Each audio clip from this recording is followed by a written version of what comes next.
mafia দাবী সন্দৰ্ভত মানিবই লাগিব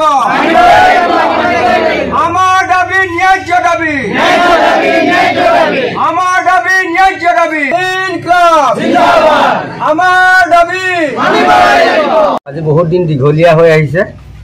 যোৱা 2014 চনৰ পৰা আমাক এই গত বোৰ্ডে আলোচনা কৰি সিদ্ধান্ত লোৱা আমাৰ মাষ্টাৰলৰ হৰিজনক নিয়মীয়াকৰণ কৰা এটো আমাক মানে লুকুৱাই ৰাখিছে আজিলৈকে দিয়া নাই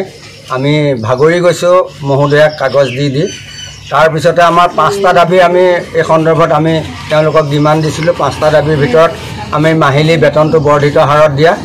আৰু মাষ্টাৰলৰ হৰিজনৰ দুজনকৈ আমাক নিয়মীয়াকৰণ কৰা 3 নম্বৰতে আমাৰ 2015 চনতে আমাক গত বোৰ্ডে দি থৈ যোৱা এই মাষ্টাৰলৰ হৰিজনক এজন কোটাকৈ পিএফ কাটি আমাক এটা ইন্সুৰেন্স দিয়া আৰু মানে 2015 চনত তেওঁলোক আৰু এটা সিদ্ধান্ত লৈছিল আমাৰ প্ৰতিজন কৰ্মীকে একদম নিম্ন শ্ৰেণীৰ কাৰণে আমাক একোটাকৈ পিএফ মানে কি ইন্সুৰেন্স লাইফ ইন্সুৰেন্স কৰি দিম বুলি আমাক কথা দিছিল হেতু আজিলৈকে নকৰিলে লগতে 5 নম্বৰটো হ'ল আমাক এককালীন সাহায্য দিছিল আগতে কিন্তু এই গত বোৰ্ড গিখনৰ পৰা আমাক কিছু বৰ্ধিত হাৰত মানে এককালীন সাহায্যটো ৰিটায়াৰমেন্টৰ মানুহক দিম বুলি আমাক আলোচনা কৰিছিল কিন্তু হেতু আমাৰ যোৱা 2-4 জন ৰিটায়াৰ হৈ যোৱাৰ পাছতে তেওঁলোকে পোৱা নাই গতিকে আমি দুখ পাইছো আমি যোৱা 14 চনৰ পৰা এনেকৈ আবেদন নিবেদন কৰি আমি বহুত মানে অনুন্নয় বিনয় কৰি প্ৰাৰ্থনা জনাইছো আৰু এইবাৰো আমি যেতিয়া কৰিবলৈ আৰম্ভ কৰিছো যেতিয়া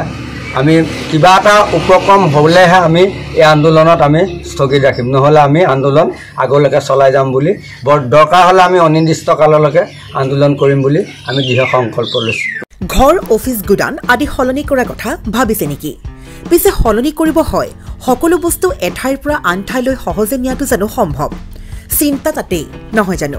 কেৱল ঘৰ অফিসে নহয় ডাঙৰ মেচিন বাইক ডাঙৰ গাড়ীকে ধৰি সকলো বস্তু পিছে এতিয়া আৰু চিন্তাৰ কোনো কাৰণ নাই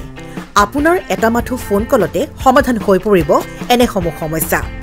আপোনাৰ কাষত আংকুশ কাৰ্গো পেকাৰ্ছ এণ্ড মুভাৰ্ছ সমগ্ৰ ভাৰততে প্ৰভাইড কৰে ডোৰ টু ডোৰ সাৰ্ভিস